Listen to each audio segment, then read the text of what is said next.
I worked as a coroner's assistant at the Riverside County Medical Examiner's Office in Portland, Oregon for 9 years. You can call me Elena Rodriguez. During that time, I processed over 2,400 death investigations, from peaceful natural deaths to brutal homicides that would make seasoned detectives lose sleep. But there's one case from March 2019 that I've never spoken about publicly, a case involving a 29-year-old woman named Sophia Blackwood that was classified, sealed, and erased from every official database within 72 hours. What I discovered during those 3 days made me question everything I thought I knew about the boundary between life and death, and ultimately forced me to abandon forensic work entirely. The Riverside County ME's office sits in a converted warehouse on the outskirts of Portland's industrial district, processing death investigations for over 800,000 residents across northwestern Oregon. From the outside, it looks like any other government building: beige concrete, small windows, American flag out front. But inside, it's where the stories of the dead are translated into legal documentation that families, courts, and insurance companies depend on. As a coroner's assistant, I was essentially the backbone of death investigation operations. My responsibilities included responding to death scenes with investigators, transporting bodies back to the facility, assisting during autopsies, maintaining evidence chains, photographing everything from external injuries to internal organ damage, and ensuring that every piece of documentation was completed with absolute precision. After 9 years in this work, you develop what we call professional detachment. You have to, or the job will destroy you psychologically. I've processed the bodies of car accident victims whose families were still waiting in hospital lobbies hoping for good news. I've assisted with autopsies of overdose victims barely older than teenagers, their parents' phone numbers still written in permanent marker on their wrists. I've documented evidence from domestic violence homicides, where the perpetrator was the victim's spouse of 30 years. Each case follows an identical procedural framework that hasn't changed since I started working there: scene investigation by trained death investigators who photograph, measure, and document everything. Body transport using specific protocols to maintain evidence integrity. External examination and photography documenting all visible injuries, marks, or abnormalities. Internal examination, the autopsy itself, where organs are removed, weighed, sectioned, and analyzed. Toxicology samples collected and sent to state laboratories. Final cause and manner of death determination. Family notification. Case closure with all documentation filed in both physical and digital archives. This systematic approach exists for important legal reasons. Every case we handle could potentially end up in court. Defense attorneys, prosecutors, insurance investigators, and civil lawyers all scrutinize our work.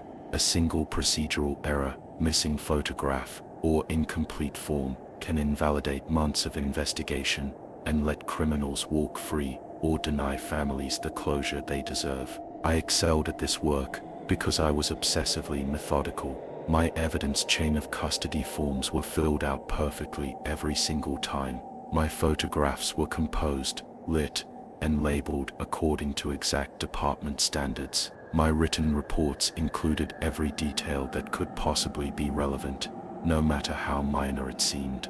In 9 years, I never had a single case thrown out due to procedural errors. Dr. Margaret Thornfield was our chief medical examiner, a woman who'd spent over 2 decades determining how and why people died. She was brilliant, demanding, and completely dedicated to scientific accuracy. Dr. Thornfield taught me that forensic pathology is pure objective science. No emotions, no assumptions, no speculation. The deceased communicate through physical evidence. She used to tell new staff members, "Our job is to listen carefully, document meticulously, and let the evidence tell us exactly what happened." Under Dr. Thornfield's supervision, I learned to read the language of death, rigor mortis patterns that reveal body positioning after death, rigor mortis progression that helps establish time of death, decomposition stages that indicate environmental conditions, injury patterns that distinguish accidents from assaults, tool mark analysis that can identify specific weapons. It was like learning to speak a foreign language, one that only the dead could teach. The work environment itself was clinical and professional. Stainless steel examination tables, powerful ventilation systems, scales that could measure organs to the nearest gram, cameras capable of macro photography that could document injuries smaller than pinheads. Everything designed to extract maximum information from human remains, while maintaining the dignity of the deceased. My typical shift ran from 6 p.m. to 6 a.m., covering the overnight period when most emergency calls come in.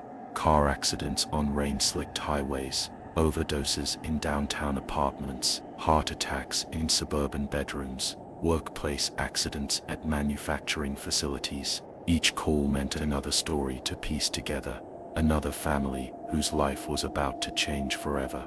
During my 9 years there, I thought I'd seen every possible variation of how people die. Natural deaths from disease, aging, and organ failure, accidental deaths from vehicles, falls, drowning, and electrocution, suicides by every method imaginable, homicides ranging from passionate crimes of emotion to calculated murders planned for months. Each category had its patterns, its telltale signs, its predictable evidence markers. But what made me truly good at this work was my ability to remain emotionally disconnected while still maintaining respect for the deceased and their families. I could photograph the most horrific injuries without flinching, yet I always made sure bodies were positioned with dignity before family members came to make identifications. I could assist with autopsies on victims of the most brutal crimes while maintaining professional composure, yet I never forgot that each body represented someone's child,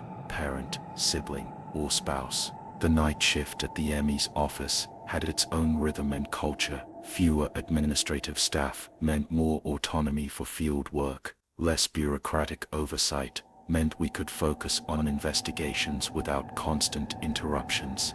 The core overnight team included myself, Dr. Thornfield when she was on call, 2 other coroner's assistants named Jake Morrison and Lisa Chen, and our senior death investigator, Detective Sarah Walsh, who transferred from Portland PD's homicide unit. We worked well together because we understood that accuracy and attention to detail could mean the difference between justice and injustice, between families getting answers and families living with eternal questions. Every photograph I took, every measurement I recorded, every evidence bag I labeled, could potentially be the key piece of information that solved a case or provided a family with the closure they needed to begin healing.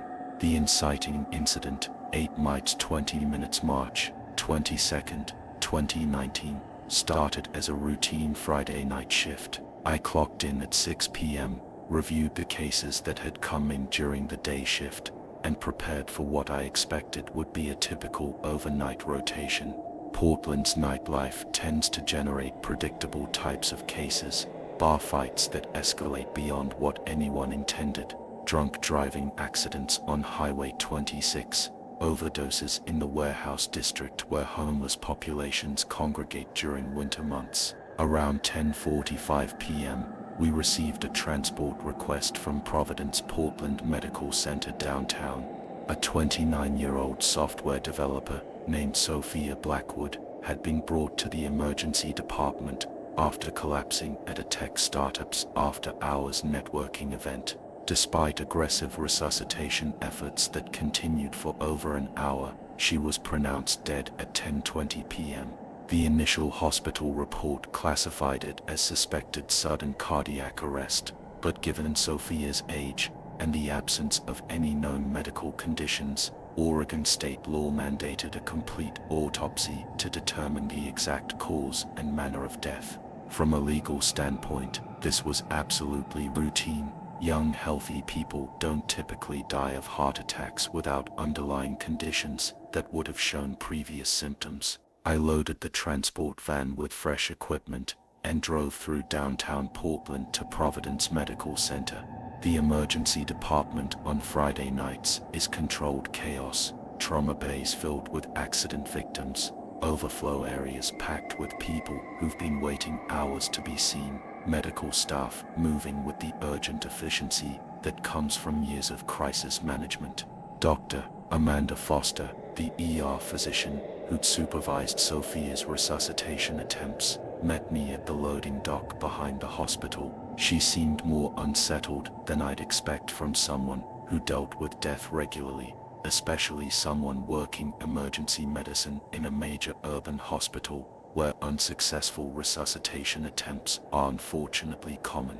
"This case is unusual," Dr. Foster told me as we prepared to transfer Sophia's body to my transport gurney. 29 years old, no medical history, excellent physical condition, according to her family and co-workers. She was laughing and talking with colleagues, then she just collapsed. No warning signs, no preceding symptoms. "Heart attack?" I asked while completing the standard transport documentation. "That was our assumption initially, but several things don't make sense," Dr. Foster continued, lowering her voice even though we were alone in the loading area. Her core body temperature when she arrived was 89.2 degrees Fahrenheit. That's severe hypothermia territory, but the networking event was held indoors at normal room temperature.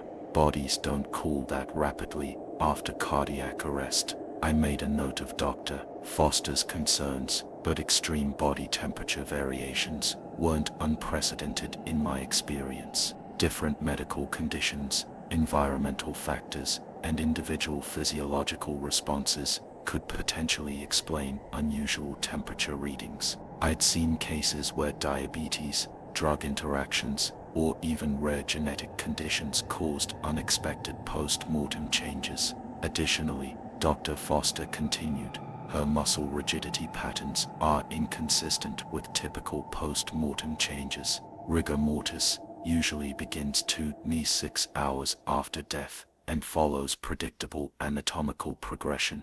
But Sophia's muscle stiffness was immediate and seemed to affect her entire body simultaneously. This detail was more concerning from a forensic standpoint. Rigor mortis timing and progression are crucial factors in death investigation, helping establish time of death and sometimes providing clues about circumstances surrounding death. Immediate full-body rigor mortis was extremely unusual and would definitely require careful documentation during our examination. The transfer of Sophia's body from the hospital gurney to my transport stretcher was routine. She was a petite woman, probably around 5'4" and 125 pounds, with shoulder-length auburn hair and what appeared to be a small tattoo of a butterfly behind her left ear. Her clothing, black dress pants and a blue silk blouse, showed no signs of violence, trauma or struggle. To all external appearances, she looked like someone who had simply fallen asleep. The drive back to the ME's office should have taken approximately 15 minutes through Portland's late-night traffic.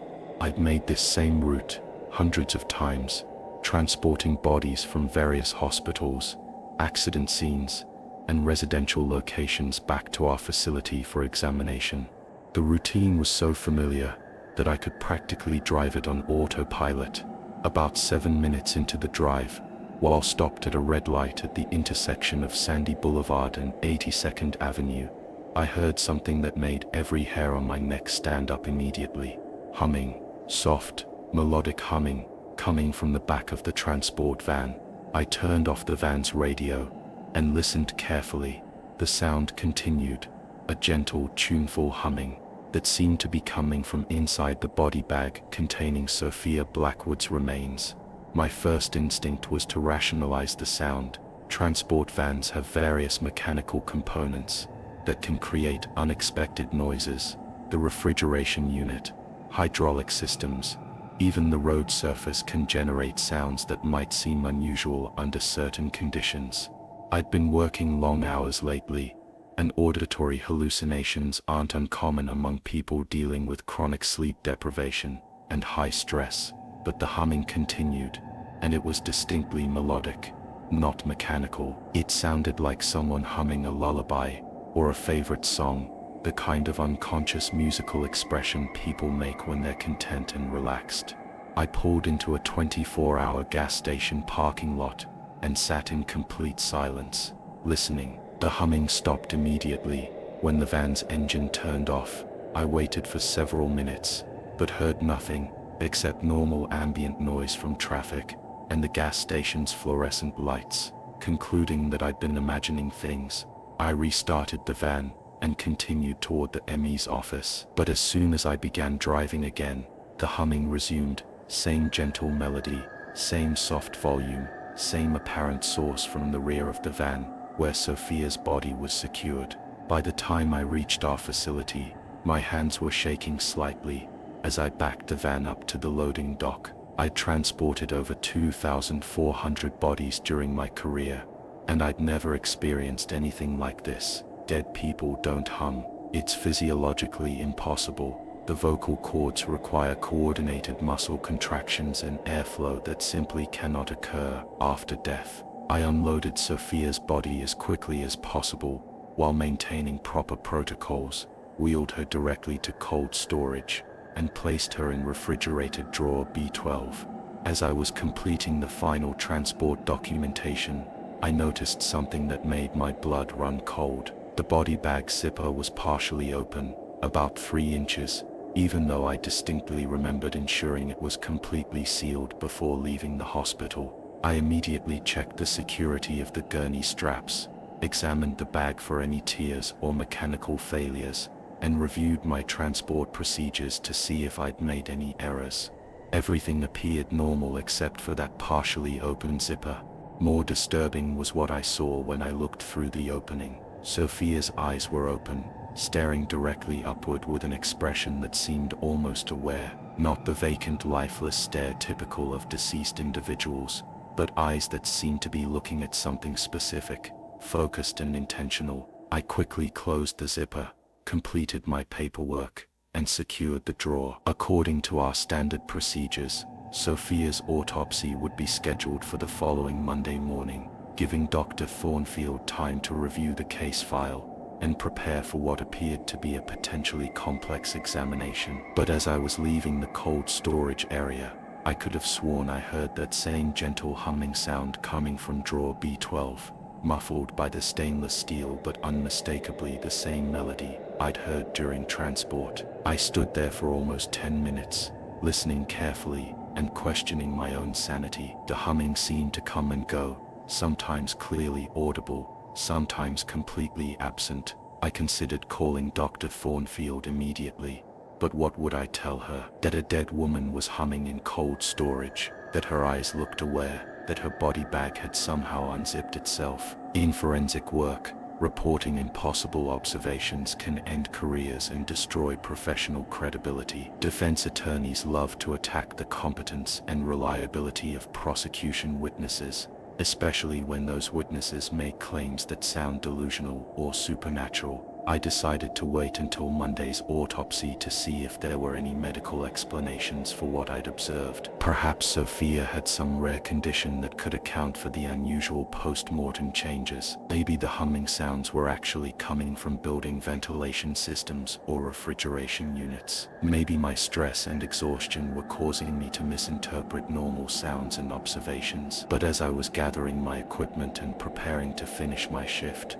I heard something that would haunt me for the rest of my career. 3 clear, deliberate knocks coming from inside drawer B12. Not random mechanical sounds or building settling noises. 3 distinct knocks, evenly spaced, as if someone were politely requesting attention. I stood frozen in the cold storage area, listening to the absolute silence that followed those impossible knocks, knowing that everything I thought I understood about life and death was about to be challenged in ways I never could have imagined. I couldn't sleep that weekend. Every time I closed my eyes, I heard that gentle humming, saw those aware-looking eyes staring through the partially opened body bag. By Sunday evening, I'd convinced myself that I needed to return to the ME's office and conduct an unofficial preliminary examination of Sophia Blackwood's body before Monday's scheduled autopsy. Using my security access, I entered the facility at 11 p.m.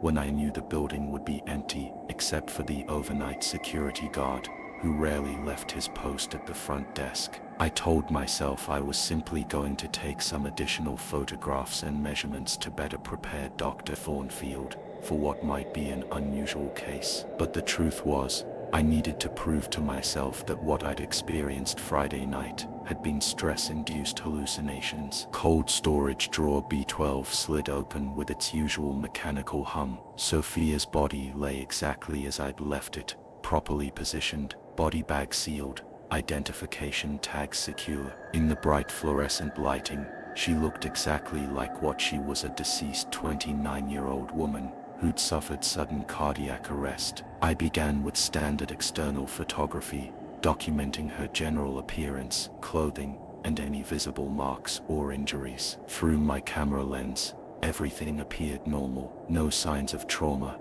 no unusual discoloration, no evidence of struggle or violence. But when I checked the digital photos on my camera's display screen, I saw something that made my hands shake so violently, I nearly dropped the equipment. In every photograph, Sophia's eyes were open and looking directly at the camera. Not the vacant stare of the deceased, but focused, intelligent eyes that seemed to be making deliberate eye contact with the lens. I looked back at her body. Her eyes were closed, exactly as they should be. I took another series of photographs. Same result. In the actual morgue, Sophia appeared deceased and peaceful. In the photographs, she looked alive and aware, as if she were posing for portraits. The impossible awakening of 4-8 minutes. As I was reviewing the impossible photographs on my camera, I heard that familiar gentle humming again. This time there was no mistaking the source. The melody was coming directly from Sophia's body,